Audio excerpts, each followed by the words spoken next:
So what's next for Donald Trump?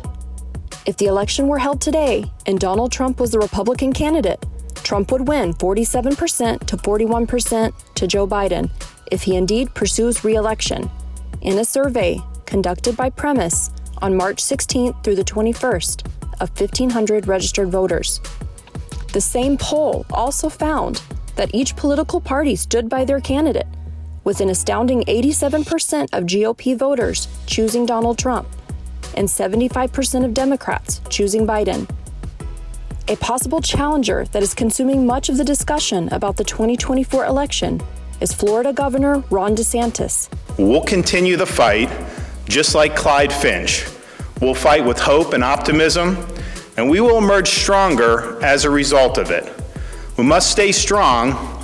We must not fear, for we will succeed.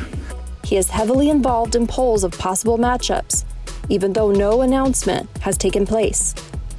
But his jump into the race is looking very likely, as he has hinted at his possible bid in interviews, where he has given his stance and plan on major policy decisions.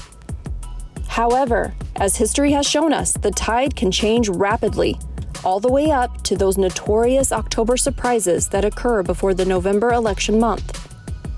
We can only surmise, based on his daily interactions with Americans, what is next, or rather, what the next move is for Donald Trump. He likes to keep us guessing, which is shown to play to his advantage many times. He is not the typical politician, which is one of the reasons his supporters have stayed so faithfully by his side, evident in the mentioned poll. It is apparent that involved in the plan for Donald Trump to move ahead is getting ahead of issues that could be delivered first by his opposition and therefore possibly misconstrued. And at the same time, by getting ahead, he has the chance to insert himself into the national conversation in which opportunities to engage with the media are presented. The most recent example of this tactic was his announcing the Manhattan DA's plans of indictment and his intent to cooperate with the process. This information was brewing in the background, but had not made its way to the public, at least not until Donald Trump got ahead of it. This proved to go in favor of his direction, as many American citizens and leadership expressed their concerns over prosecutors appearing politically motivated to search out any reason to charge the former president, especially one that had been repeatedly litigated.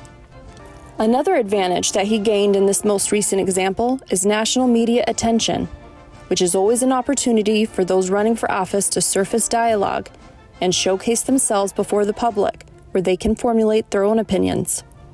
A practice that the public can guarantee is that Donald Trump gets in front of his supporters, mostly through rallies as much as possible.